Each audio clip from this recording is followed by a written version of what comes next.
sedang menimba ilmu di MA Yabis Al-Usmaniyah, mudah-mudahan diberikan kemudahan dalam menerima ilmu oleh Allah Subhanahu wa taala.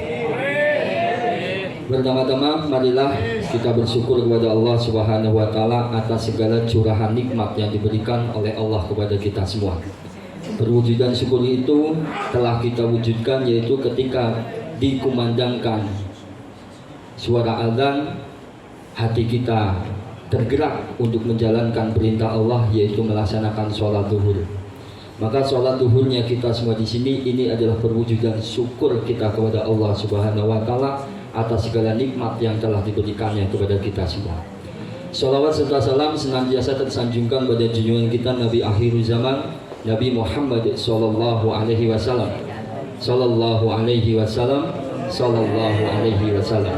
Mudah-mudahan sholawat yang kita bacakan dan sunnah-sunnah beliau yang kita jalankan menjadi sebab dia di mana kita kelak akan mendapatkan syafaat Nabi Muhammad sallallahu alaihi wasallam. Amin amin ya rabbal alamin. Para hadirin jamaah salat zuhur yang dimuliakan oleh Allah Subhanahu wa taala, sebuah kedikdayaan, sebuah kesuksesan atau segala sesuatu yang kita raih menurut kita itu adalah sesuatu yang tinggi, sesuatu yang bahagia bagi kita. Sebuah jabatan yang kita emban itu tidak menutup kemungkinan akan mengalami sebuah kehancuran. Semua itu disebabkan mungkin karena kita jauh dari perintah Allah dan jauh dari ajaran Nabi Muhammad sallallahu alaihi wasallam. Maka Nabi Muhammad SAW memberikan sesuatu 3 perkara yang dimana 3 perkara tersebut insya Allah akan menjadi sebab dimana kita akan selamat dari kehancuran tersebut. Nabi Muhammad SAW bersabda, salasun munjiyat khasyatullah fi syirri wa alaniyah wal adlu fil ridha wal hadab wal qasdu fil faqri wal hina. Kata Nabi Muhammad SAW, salasun munjiyat, ada 3 perkara yang bisa menyebabkan kita selamat. Yang pertama yaitu khasyatullah fi sirri wa alaniyah. Yang pertama yaitu takut kepada Allah Subhanahu wa taala dalam keadaan sepi maupun dalam keadaan ramai. Wal adlu fi ridha wal hadab. Lantas yang kedua yaitu adil dalam keadaan kita benci maupun dalam keadaan kita ridha maupun dalam keadaan kita benci. Yang ketiga yaitu wal qasdu fil faqri wal hina. Kita disuruh untuk sederhana dalam keadaan fakir, yaitu dalam keadaan miskin ataupun dalam keadaan kaya. Yang pertama kita harus kita pahami. Kata Nabi khasyatullah fi sirri wa alaniyah. Orang yang selamat yaitu yang pertama orang yang takut kepada Allah Subhanahu wa taala dalam keadaan sepi maupun dalam keadaan ramai. Kalau misalkan takut kepada Allah dalam artian itu bertakwa kepada Allah Subhanahu wa taala. Mohon maaf, orang kalau misalkan tidak punya rasa takwa, tidak punya rasa takut kepada Allah, dijadikannya apapun orang tersebut pasti akan rusak. Misal kita dijadikan pejabat, akan tetapi tidak punya rasa takut kepada Allah, tidak punya rasa takwa kepada Allah, maka kita akan jadi pejabat yang suka korupsi. Atau misalkan kita dijadikan seorang pedagang sukses, akan tetapi tidak tertanam khasyatullah, tidak tertanam rasa takut kepada Allah, jadi pedagangnya, maka kita akan menjadi pedagang yang curang. Karena apa? Tidak mempunyai takut kepada Allah Subhanahu wa taala. Kita dijadikan murid sekarang.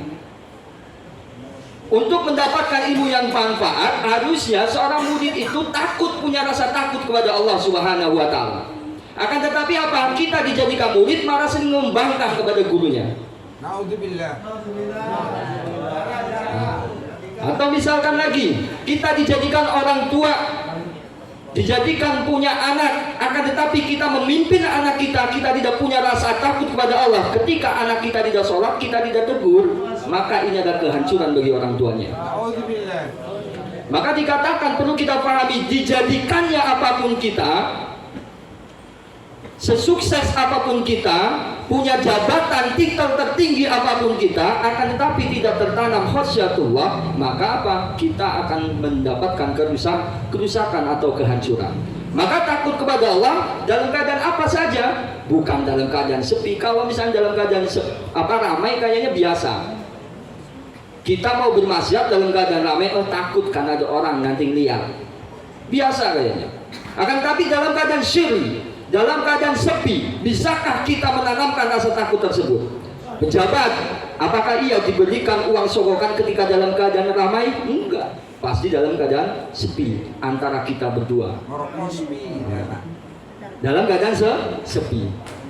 Begitupun yang lainnya. Maka kalau misalkan dalam keadaan sepi, dalam keadaan anehnya sekarang, mohon maaf, dalam keadaan ramai pun kita sudah berani, bukan hanya dalam keadaan sepi.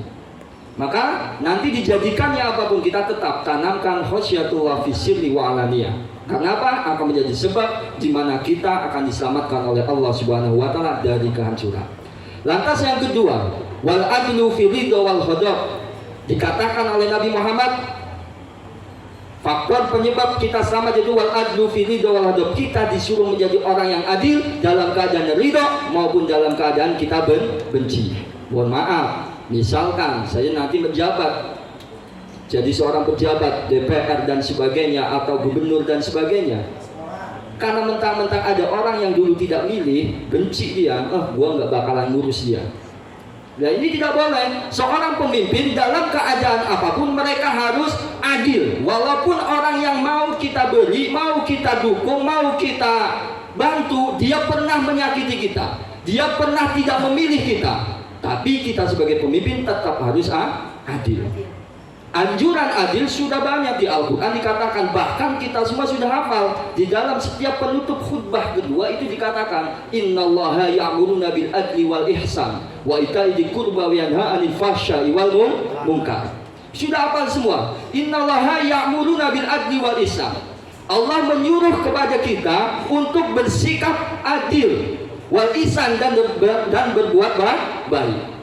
Maka ini sudah anjuran dari Allah, kita disuruh menjadi adil. Maka alangkah bagusnya ketika nanti kita dijadikan pejabat, ketika nanti kita dijadikan orang yang sukses, mempunyai rasa takut kepada Allah dan menjadi orang yang adil. Ini maka kita akan diselamatkan oleh Allah Subhanahu wa taala. Di situ ada kalimat wal adlu wal ihsan. Maka apabila kita memanai adil ini adalah sesuatu yang wajib, maka wal ihsan kita manai ihsan ini ada sesuatu yang dilakukan di atas kewajiban. Misalkan sholat adalah sesuatu yang wajib, zuhur, asar, maghrib, isya, subuh, sesuatu yang wajib. Maka wal ihsannya apa? Yaitu kita lakukan sholat sunnah. Ini adalah kebaikannya. Maka apabila kita memanai adil adalah kewajiban, maka al-ihsannya adalah sesuatu yang dilakukan di atas kewajiban. Nanti kita disuruh untuk apa lagi? Misalkan bersedekah, suruh mengeluarkan zakat. Di dalam rukun Islam kan ada, yaitu mengeluarkan zakat. Maka al-ihsannya apa? Yaitu kita disuruh mengeluarkan sedekah. Kalau zakat wajib, sedekah wajib bagi yang punya. Ya dikeluarkan sedekahnya, kalau punya lebih kita keluarkan sedekah kita. Maka apabila kita nanti dijadikan orang yang sukses, punya jabatan tinggi, masih tetap tanamkan rasa takut kepada Allah dan bersikap adil kepada siapapun dalam keadaan ridho maupun dalam keadaan ghadab, dalam keadaan benci, tidak suka dengan orang tersebut. Lantas yang ketiga, wal qasdu fil faqri wal ghina. Kata Nabi Muhammad SAW, yang ketiga faktor penyelamat yaitu kita disuruh bersikap sederhana dalam keadaan miskin maupun dalam keadaan kaya. Kenapa kok orang? Jadi sederhana ini bukan hanya diluntutkan hanya untuk orang kaya, bukan. Orang miskin pun harus sederhana. Kenapa orang kaya disuruh sederhana? Ya, kalau orang kaya menggumbar semua kekayaannya dan sebagainya, takut akan menyakiti hati orang yang miskin. Atau orang yang kaya tidak bersikap sederhana, maka dia akan gunakan hartanya untuk sesuatu yang dilarang oleh Allah Subhanahu wa taala. Lantas kenapa kok orang miskin juga disuruh sederhana? Ya, khawatirnya apa? Orang miskin akan ikut-ikutan menjadi orang kaya padahal dia masih BPJS. BPJS apa? bukan jaminan kesehatan, bukan. BPJS itu budget pas-pasan, jiwa sosialita. Duitnya pas-pasan tapi jiwanya itu sosialita. Sosialita itu apa? Yaitu berlebih-lebihan menghamburkan uang untuk kegiatan yang mungkin kegiatan itu tidak berguna. Maka khawatirnya orang miskin ikut kayak gitu, karena melihat orang kaya enak, dia akhirnya apa? Dia berusaha untuk melakukan pinjaman online, pinjol dan sebagainya. Cukup modal foto doang di HP, aplikasi atau apa, langsung bisa keluar duit. Maka karena apa? Ini jiwanya itu udah jiwa sosialita. Mereka mengutamakan keinginan sendiri, keinginan nafsunya diutamakan, padahal realitanya keadaan mereka tidak mampu. Maka mohon maaf ini teman-teman yang masih sekolah, jadilah sederhana, apa adanya Anda.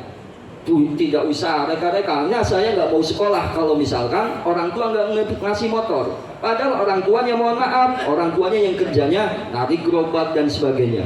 Nah ini kan anak yang kurang ajar, tidak mau melihat keadaan orang tua, tidak mau berangkat sekolah kalau bekalnya nggak 50.000. Jangan memaksakan kehendak. Jadilah diri Anda apa adanya, itulah Anda. Maka harus bersikap sederhana. Maka mohon maaf apabila kita berpegang teguh dengan 3 perkara tersebut, kata Nabi Muhammad SAW, insya Allah akan menjadi sebabnya di mana kita akan diselamatkan. Jadi orang kaya, jadi pejabat, jadi pengusaha, tertanam rasa khasyatullah fi sirri wa alaniyah, dan memimpin dengan adil kepada siapapun dalam keadaan ridho maupun dalam keadaan hodok, dalam keadaan hodok maupun dalam keadaan ridho, dan senantiasa sederhana. Kita jadi pejabat tetap sederhana, merakyat dan sebagainya.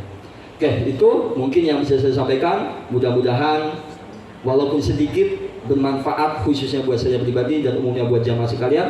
Dari saya, ihdinas siratal mustaqim. Assalamualaikum warahmatullahi wabarakatuh.